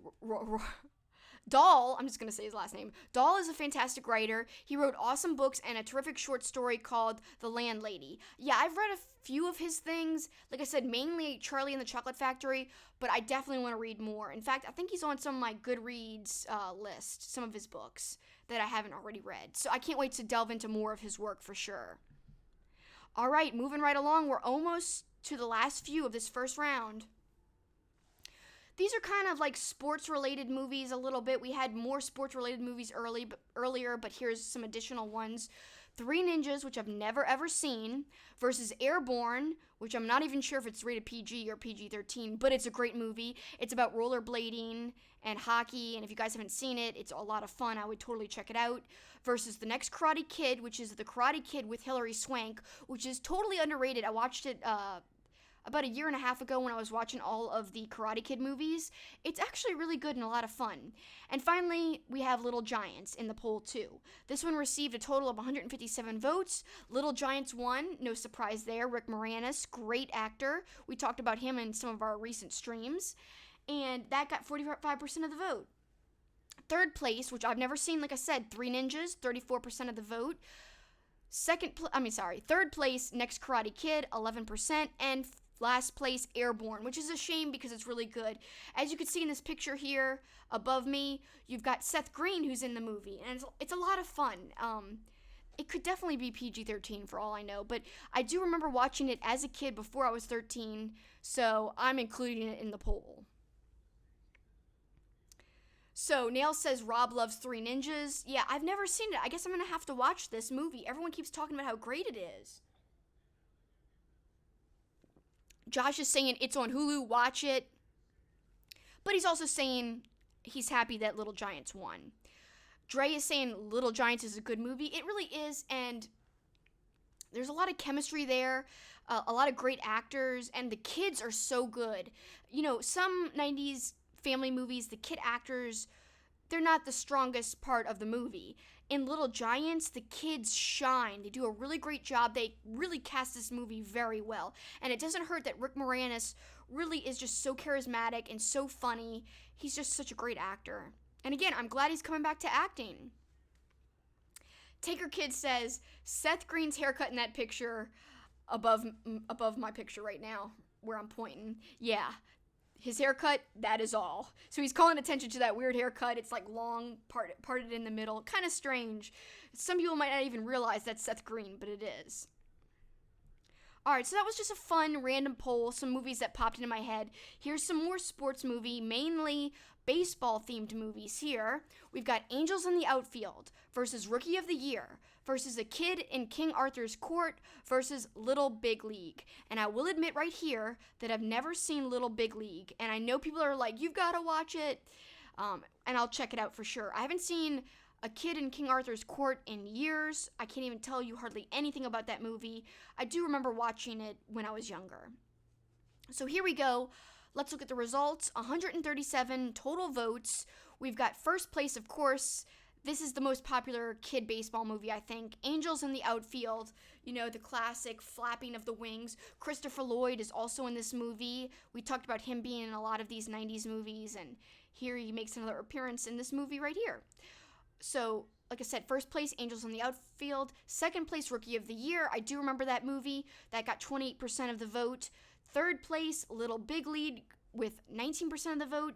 And last, A Kid in King Arthur's Court. Again, that's the one I don't remember, but then again, I've never seen Little Big League at all. Josh still has a VHS copy of Angels in the Outfield.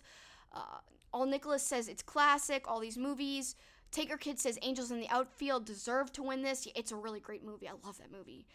I really do. I think it's got, like, I keep saying it's got a lot of heart, but a lot of these movies do. It's like the one thing in common most of these movies have, is just the heart and the kind of the feel goods, you know? A good one is the one that Charlie Sheen was that pitcher. Yeah, that's more of like an adult movie. Was something League? Ali, blah, blah, blah. I don't know. I can't remember the name. We just watched it, me and Paul, because it's one of Paul's favorite movies, and I can't remember what it's called. But yes, it's definitely not a kid's movie, but it is a good baseball movie for sure. I do like that movie. I literally just saw it for the first time a couple of months ago, and I'm blanking on the name. But very happy about Angels in the Outfield overall winning this poll. Everyone loves the part, like Dre is shouting out this part where the kid's flipping his arms and flapping them like an angel. That's really great. Yes, Major League, Nails. That is the one. Major League. I'm pretty sure that's the one. If Paul was nearby and could actually hear me, he could help me. But he's nowhere to be found. My little assistant's gone. He's abandoned me. All right, we're getting close to the end here. This, I believe, is the final poll of all the polls so far.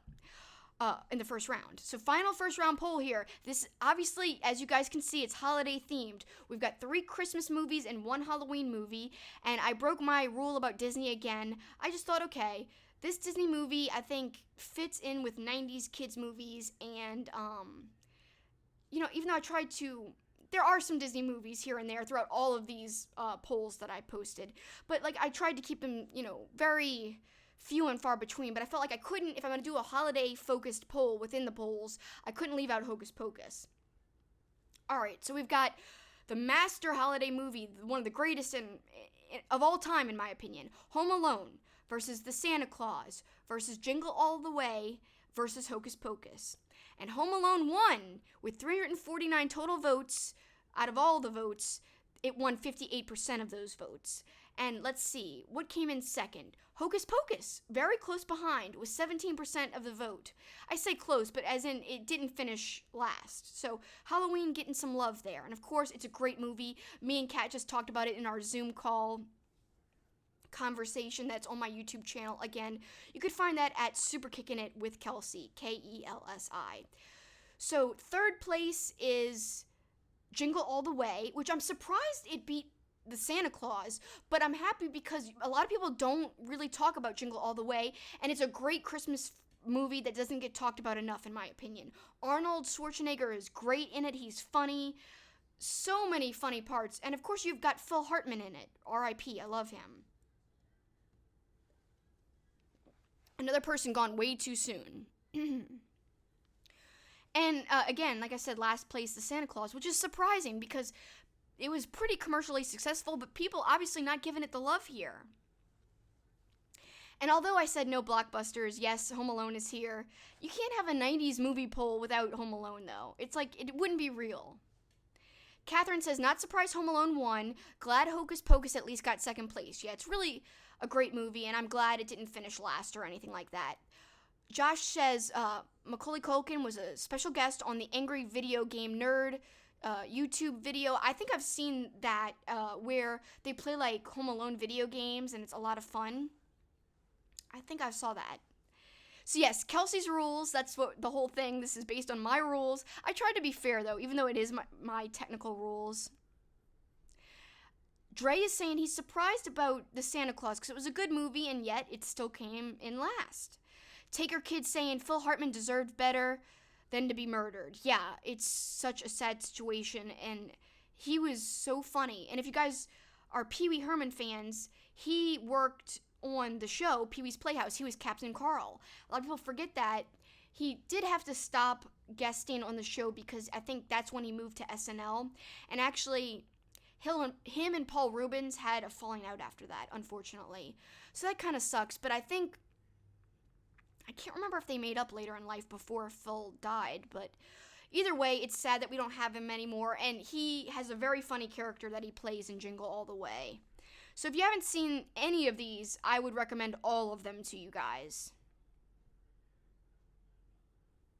A lot of people are saying that Phil Hartman would have done a lot of funny things and probably had some funny movies if he was still alive, and I do agree with that. Alright, so we're about to move into our round 2 polls. So there are 4 polls in the second round. So here we go. Poll 1 out of 4 for round 2. All right, now this font is a little smaller, but you can see we had a surge in voting here in the semifinals. 765 votes total. And the winner is Sandlot, and it was Sandlot versus Good Burger versus Casper versus the Iron Giant. I think it's no surprise that the Sandlot beat Casper and the Iron Giant. However, I do think it's quite surprising. Good Burger pitted against Sandlot. Sandlot ran away with this. 51% of the vote. Good Burger finished second with 24.2% of the vote. Then we've got actually Iron Giant finishing third at 13.2%, and Casper finishing last with 11.6% of the vote. And yeah, all those results are surprising to me because yes, I know Sandlot's popular, but like Good Burger I know is also very popular. Plus there's a lot of great 90s kids out there who are like still into 90s Nickelodeon. So I don't know, I'm just surprised by this. But yes, I do feel like Sandlot is way more commercially successful and way more critically acclaimed than Good Burger, let's say. Taker Kid's saying he's starting to notice a pattern with Sandlot. Yeah, it's like upsetting every poll it's in, even when it's pitted against really strong movies. Like, as you guys remember, in the first round, Sandlot beat flippin' Space Jam and the Mighty Ducks. Those are some huge movies to beat. So yeah, we'll see. Can Sandlot finish out on top? We'll see when we get to the final poll. So keep that thought in mind. Will it finish out on top? It very well could because it's beat some big names already. Dre is saying Good Burger and Sandlot should have been 50-50. Yeah, I know, it could have been tied. That's how popular those movies are. I can't remember Iron Giant. Looks familiar, says All Nicholas. You will enjoy it. It's a great animated movie. It's very, it's got some sadness to it, but a lot of feel-good moments too. A really great story of friendship, an unlikely friendship too. And that's why I like it. And it's beautifully animated. Yeah, Good Burger, that awesome song where they're in like the, what is that, like a psych ward or something? And they're like dancing, the funky song by Digital Underground. That's the song I listened to while working out today. Catherine says she really thought that Good Burger would have beat Sandlot. Me too. But again, I think critically, Sandlot has the edge because I think more people think of it as a great classic movie. And I don't think a lot of people think of that when they think of Good Burger. At least, you know, not critics and people like that. Plus, I think people who like sports movies and sports kid movies, which there are a lot of those types of movies, I think they've got a special place for Sandlot. So that's probably, you know, that's just my guesses on why it finished so strongly. So again, Sandlot is headed to the finals. So we'll see it again in a few minutes. All right, second poll of the 4 semifinal polls. Here we've got My Girl versus Mrs. Doubtfire versus George of the Jungle versus Little Giants. Get out of here, George of the Jungle. There ain't no way you're winning against these big movies right here. Even Little Giants didn't have much of a chance here, okay?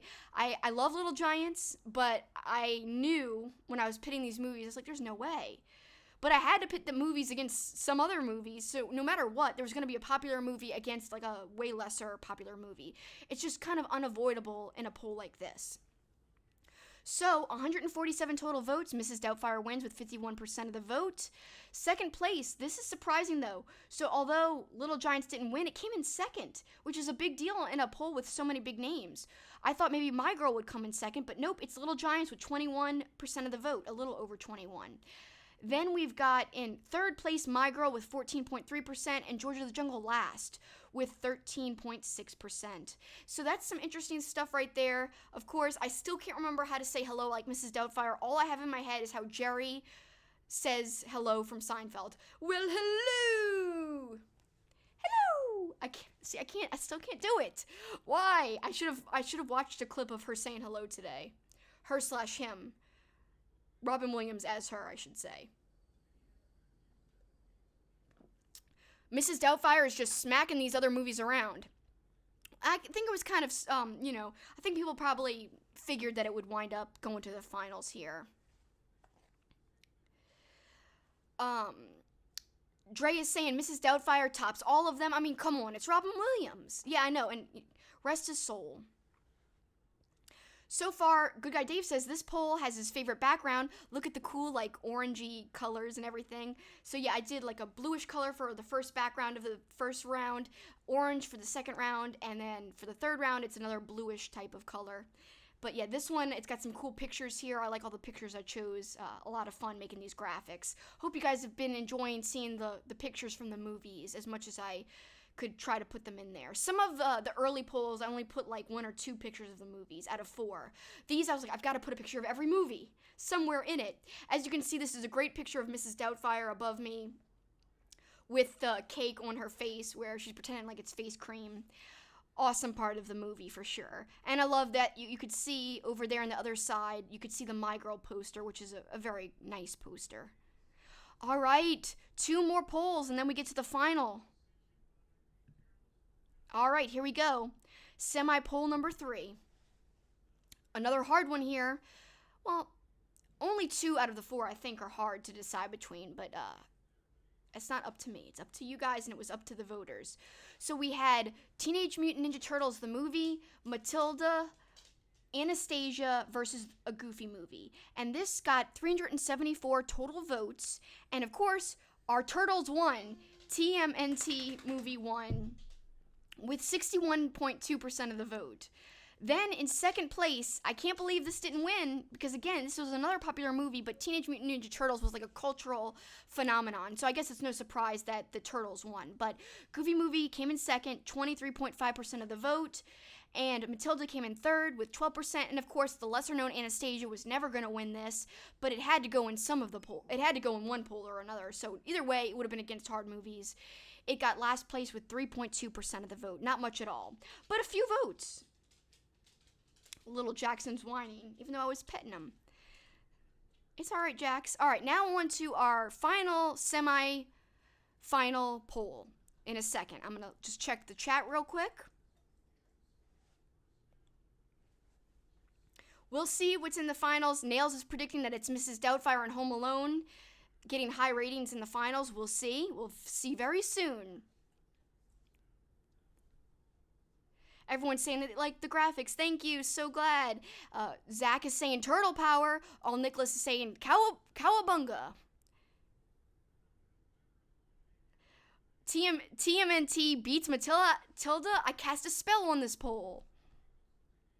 Kat says Turtles were pretty popular. Disappointed Matilda didn't get voted second. I know, it's a great movie. I think you could consider it an underrated movie because a lot of people they don't give it the love it deserves. All right, here we go. Our last semi-final poll. Dun, dun, dun, dun, dun, dun, dun. This is the last poll before we see the finals.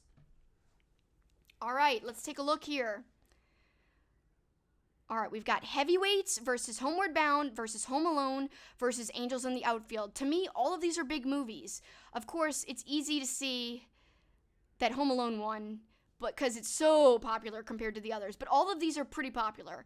173 total votes. Home Alone won first place, 56.1%. Second place goes to Heavyweights, which was pretty popular as well, with 17.9% of the vote. Third place, Angels in the Outfield, 14.5%. And last, Homeward Bound, which is still a great movie, even though it came in last, at 11.6%.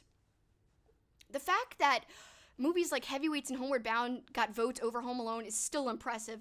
It's really impressive that it wasn't like 99% versus like all fractions of a less than a percent with the others, because Home Alone was that popular. And like the Turtles movie, I feel like Home Alone was also a big cultural phenomenon and a big thing in pop culture. And it's still around today to where it's shown every Christmas. That's how popular it is. So yeah, I think it's no surprise that it finishes and moves on to the final, but tell me what you guys think. I'm sure you're not surprised on that result, but what do you think's going to win in the final? We've got, just so you guys know, before I share the results, we're going to have Sandlot in the final versus Home Alone versus Teenage Mutant Ninja Turtles, the movie, versus Mrs. Doubtfire. Now's your time to say who do you think won the entire thing, to basically be crowned the greatest 90s family movie. So we'll see. Taker Kid is saying he's wanting Teenage Mutant Ninja Turtles to have the win. He's got his fingers crossed. Josh also is thinking the Teenage Mutant Ninja Turtles will win.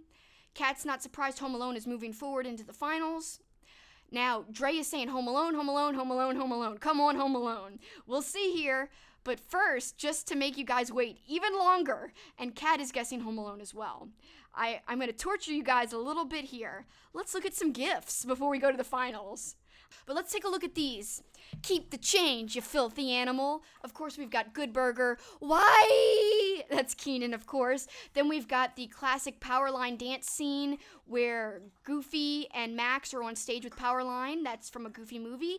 I eat success for breakfast with skim milk, and that's from Heavyweights. And then we've got the crowing scene with Rufio and Peter from Hook. Of course, that's Robin Williams in the bottom of your screen.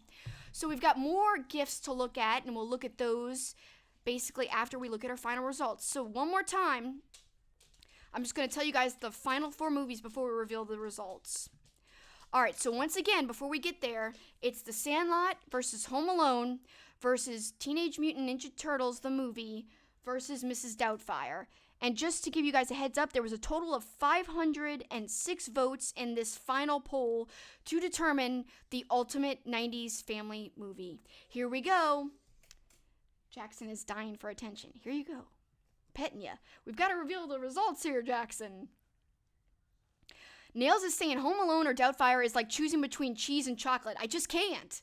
That's a great point there. I like how she used opposites, but 2 things that are really good to basically say, like, how can you choose it? As Nails said earlier, how many divorces is this causing right now? Kat's agreeing, like, this is such a hard choice. Without further ado, I think I'm just going to reveal it here.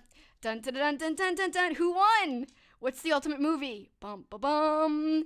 It's Home Alone, guys, by a hair. It only won by 3% of the vote over Sandlot. So here we go. Like I said, 506 votes. Home Alone came out victorious, which was what I was secretly hoping for. Yeah.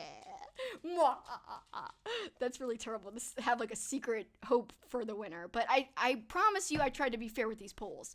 All right, so again, Home Alone finished with 33.8% of the vote. Sandlot second place, just behind it, with 30.2% of the vote. Teenage Mutant Ninja Turtles did not win. It didn't even get second place. It got third place with 24.3% of the vote.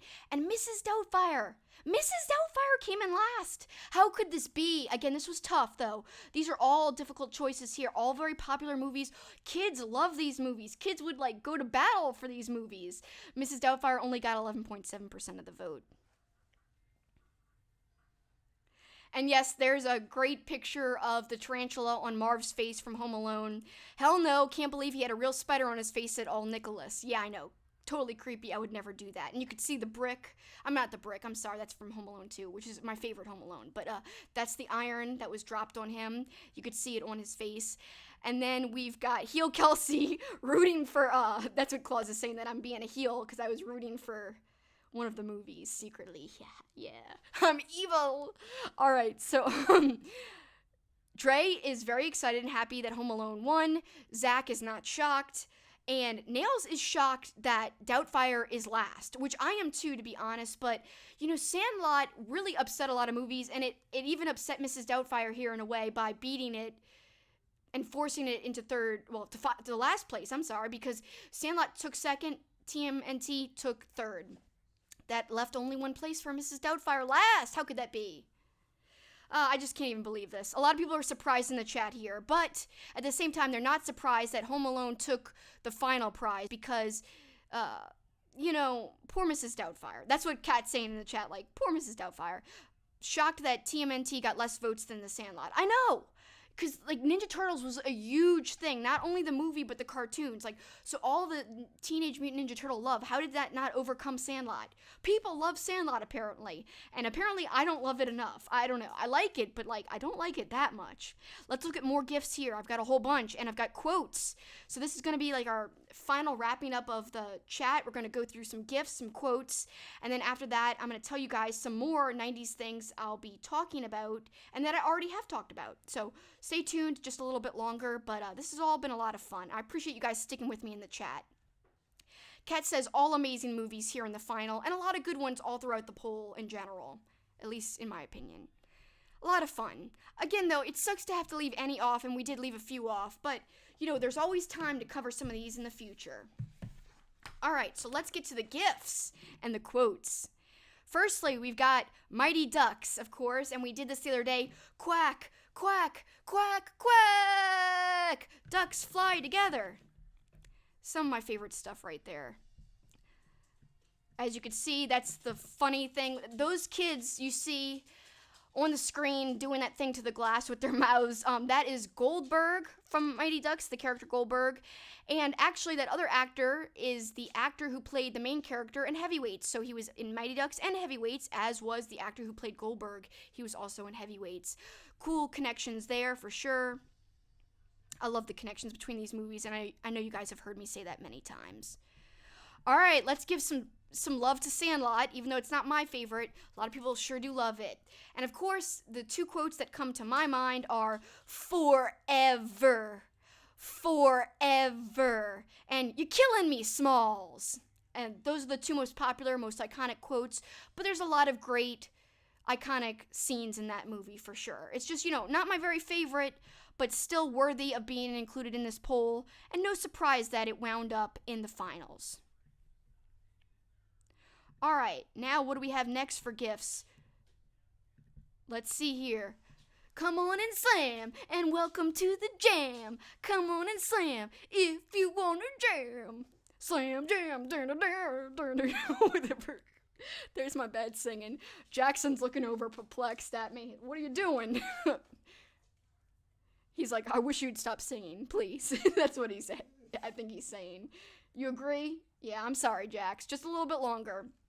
You could see on your screen right now, Michael Jackson throwing up, yeah! And then, of course, you remember, I love when they talk about Michael's secret stuff and they drink the water and they think it's, powerful and that it's going to make them play better, but it's just water. And basically, they're just pretending like it's his secret stuff. And it gives the team a lot of confidence, the Toon Squad. Again, let's talk about the Toon Squad itself is an iconic team name. I'd love to have a Toon Squad jersey. I do not, or at least a shirt that said Toon Squad. I do have some Space Jam magnets, though, even though I don't have a shirt. Of course, we've got Bill Murray in the center. Perhaps I could be of some assistance when Bill Murray comes in and tries to save the day and joins the game right at the end. And then in the upper right, you can see the Monstars. And I love when Newman, a.k.a. the real name of Newman is Wayne Knight, the actor. The Monstars! The Monstars! And he comes in to the locker room and he's all burnt up because they hurt him. Oh, it's great. And he's smoking and it's ridiculous. Oh my God. Also, I love when Michael Jordan gets sucked down the golf hole, and basically it happens when Wayne Knight, his character, is taking a picture of Michael Jordan because he got a hole-in-one on the golf course. Then Michael gets sucked through. Wayne is still holding the camera, and Bill Murray's like, don't point that at me. Get that away from me. And it's like, oh, point it away. You okay, Jackson? Jackson's spazzing out over here. All right, so all great stuff from Space Jam. Again, I think some of the best parts are the parts with Bill Murray, but that's just me. I'm totally biased, whatever. Here's two random movies that don't really go together, but I really like both of these gifts because the gifts go together a little bit. They're both very fluid. So we've got Angels in the Outfield, of course, him flapping his wings because he sees angels and he wants everyone to believe that the team can win, that there's angels helping. And then there's Flubber, the goo that's dancing, and as Nail said last time, bring back the goo. Dre has a Space Jam hat, that's pretty cool. Yes, fluid, because one is goo, and goo is fluid. So, whatever, I'm being dumb. Bring back goo. Bring back goo. If you guys joined us on our last stream, you know what that means. I guess it's kind of like an inside joke now. Here we go, let's give Blank Check some love, even though it was eliminated early on. Here's where he's basically having a mall shopping spree, and we're going to talk a lot about Blank Check coming up very soon because we're going to do a whole review just about Blank Check. One of the things I want to talk about is the stuff he bought with the money. I'm going to take some notes about that. That's one of the reasons I'm going to rewatch the movie yet again, even though I just did. We're going to watch it again. All right, let's go. Here's some more gifts here. What do we have next? Here's the winner of the whole poll, Home Alone. Buzz, your girlfriend. Woof. And then we've got Macaulay waving bye to the flippin' wet bandits after they're arrested. And of course, I believe this is from Home Alone 2, not 1, but Marv getting electrocuted because it's flippin' hilarious and amazing. He starts off just getting fried and he's human, and then he turns into like a very fake skeleton. And like in another movie, for some reason, that would look very campy, but somehow in Home Alone, it works. And I'm going to use this time to quote a lot of Home Alone quotes you guys don't want to hear. So bear with me here. Okay, here we go. All right, keep the change, you filthy animal, of course. Kevin! I made my family disappear? I made my family disappear. And, you know, he gets all excited the second time he says it. A lovely cheese pizza, just for me. Because Kevin's all excited to get his own cheese pizza. This is my house. I have to defend it, when he's about to, you know, arm up and prepare for the wet bandits to come. You guys give up, or you're thirsty for more. I love that quote as well. We're the Wet Bandits. Of course, Marv's saying and declaring their official burglar name, because all the greats have name and like a calling card. And they're the Wet Bandits because they flood kitchens and flood houses. It's ridiculous. And of course, no one cares about this quote, but I do. Kevin goes to see Santa, and Santa's about to leave. And he doesn't really have anything to give Kevin, but he says, hold out your little paw. And Kevin holds out his hand, and he pours in a Tic Tac, and then Santa says, don't spoil your dinner. My coworker Larry and I call him Uncle Larry, we always say that quote, hold out your little paw. And here's some great Home Alone 2 quotes. Tim Curry saying, the limo's outside, and a pizza. The way he says pizza is so funny for some reason. It's like there's a pause in it, and he's got like an accent. It's so weird. Oh, you're cooking, Frankie! When Uncle Frank is singing in the shower to Cool Jerk, the song that I really like. And of course, Kevin's saying, you can mess with a lot of things, but you can't mess with kids on Christmas. I think that's an iconic line. Of course, Buzz, who's a flippin' jerk, saying, beat that, you little trout sniffer, to Kevin after he apologizes to the family. And for some reason, the family always takes Buzz's side no matter how much of a jerk he is. And this is no different. They want Kevin to apologize, even though Buzz is the one who started it, and he gave a half-hearted apology. And literally, he whispers to where anyone in the room could probably hear, because it's really not whispered that low, but beat that, you little trout sniffer. Come on, parents. Do your job. Ground Buzz, not Kevin. And then, finally, when Kevin's booking the hotel and using his talk boy to talk in a deep voice, credit card? You got it! And it's like all done exaggerated and ridiculous. So those are my favorite Home Alone quotes right there. I have a ton more, and I am going to do a Home Alone stream one day, and I'm probably going to have a lot more quotes than that. So I didn't use all my quotes. I have plenty to come. That's how much I like Home Alone. All right, here we go. Here's some love for a Goofy movie. This is Max dressed as Powerline at his school, where he kind of crashed a assembly, and he started singing Stand Out. That's from where this gif is from, that scene. And of course, some favorite Goofy movie quotes. A very underrated one, check the map, Goof. When he's telling Goofy he should check the map to see if Max messed with it, and he did. And here's one great line from Stand Out, the song. Stand out above the crowd, even if I gotta shout out loud. It's so ridiculous. You guys should see me when I'm doing these, but I'd rather have the gif up instead of you guys seeing me being ridiculous on purpose. This one made me laugh because I've never found such a close-up of Keenan, but look at that close-up there on the right. Oh my god, that's ridiculous. This is the classic scene from Good Burger. They're running around. I use this gif like 24/7. I use this gif all the time.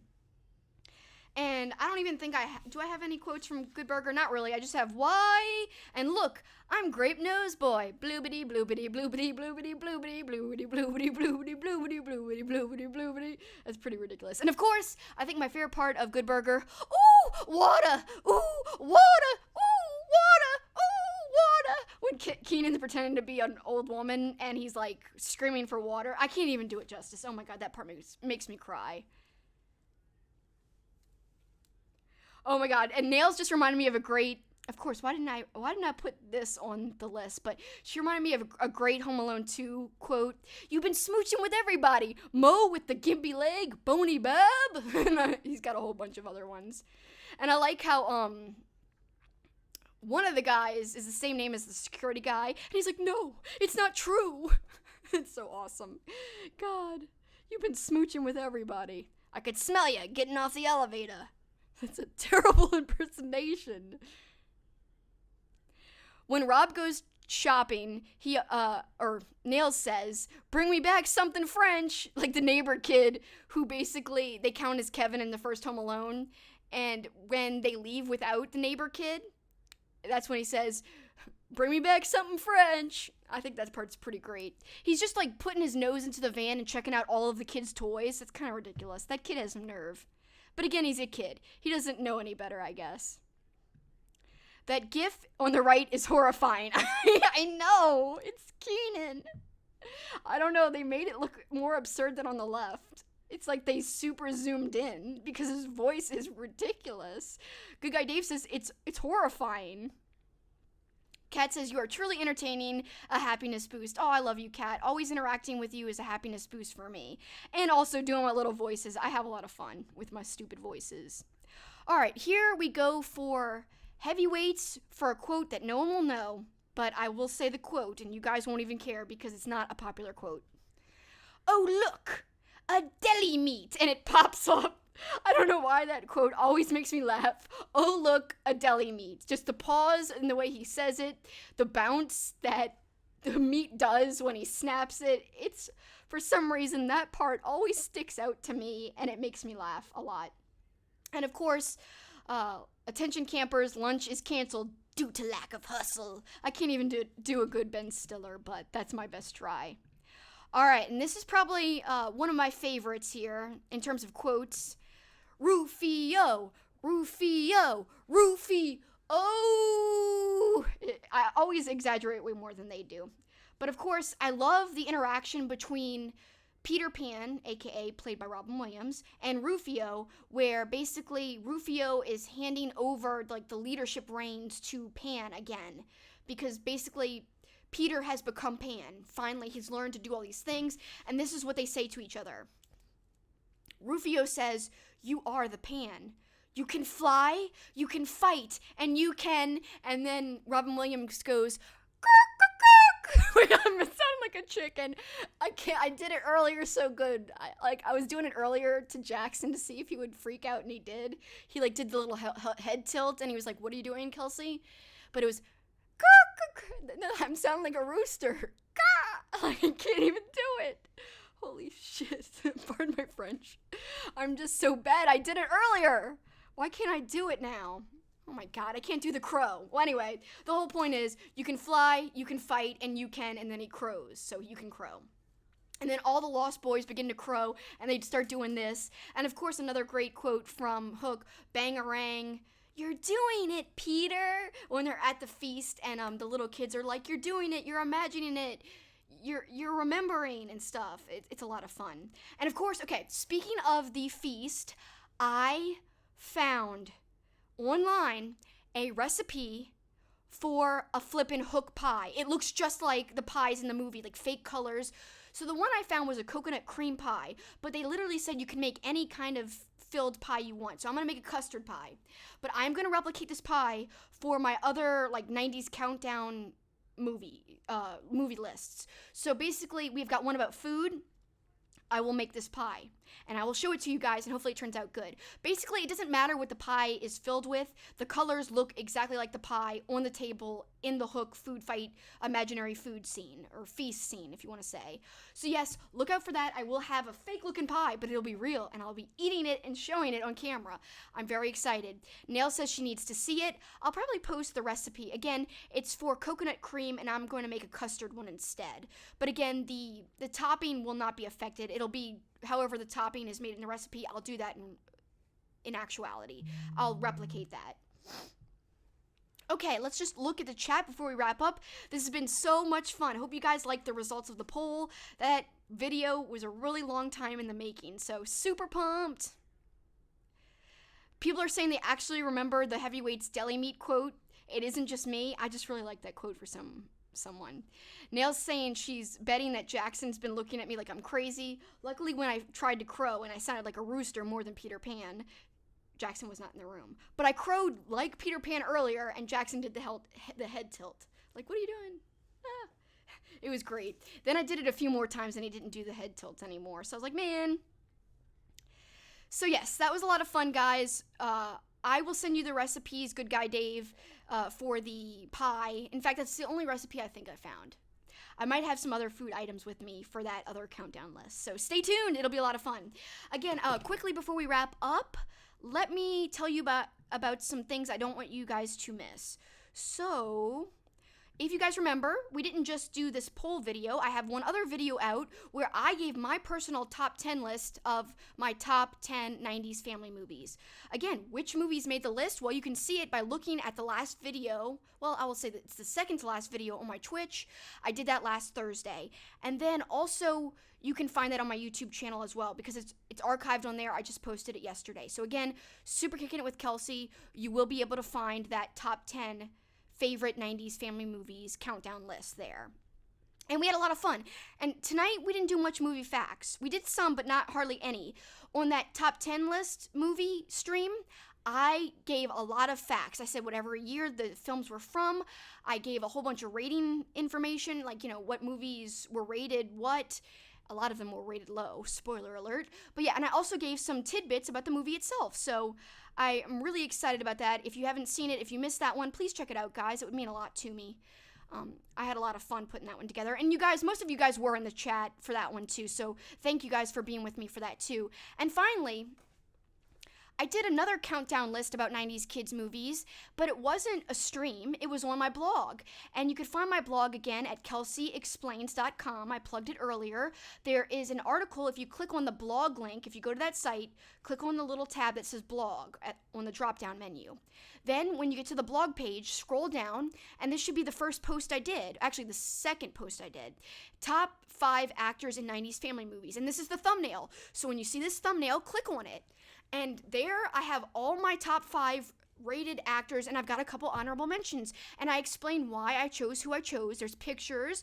And yes, there's no stream, but there's explanation there. So I think you guys will enjoy it. I'm not losing my voice, but I'm getting stuffed up. So hopefully you guys are bearing with me here. Cheers! We had such a fun stream. You guys are the best. Thanks for hanging with me. Appreciate you guys. If you know friends who love 90s family movies and you think they'd be interested in this movie or any of my other content, please share. I would so appreciate it. And I know a lot of you guys already share, so thank you, thank you, thank you. Nails, you always share way too much. Kat, you share way too much. Thank you so much. And you both watch way too much, and so does Good Guy Dave. Love you guys so much. Appreciate you. Josh, thank you. Dre's here, thank you. Take Your Kid, Zach, thank you. So many people in the chat. Of course, we had new people in the chat today that I don't remember from last time. I appreciate you all. All Nicholas, appreciate you. I think I already shouted out Dre. Thanks again. Like I said, Josh is here. Thank you. So many good friends. Appreciate you all. If I missed you, it's not on purpose. I had so much fun chatting. And again, till next time, keep the change, you filthy animals. I'll be back streaming on Sunday at 2 p.m. and I'll be talking about horror movies. I'm taking a little break from 90s family movies to talk horror. And it's going to be new stuff I haven't talked about, so it's not going to be anything repetitive that I've talked about recently, so stay tuned for that. Should be a lot of fun. Plus, I've got a surprise where I'm going to be telling Catherine what I've been up to, something that she wanted me to do that I've been doing. So we'll talk about that on Sunday. If you can't make it, Kat, I'll just text you what it's about. But anyway, I'm really excited to talk about it regardless and talk about horror in general. So I can't wait. Again, thanks guys. Appreciate you all so much. And again, that's it for me. I've got my little goodbye graphic I'm about to put up. Again, one more time, my favorite quote from Home Alone, which is the movie that won. Spoiler. Haha, I'm so glad it won. Keep the change, you filthy animals. Bye.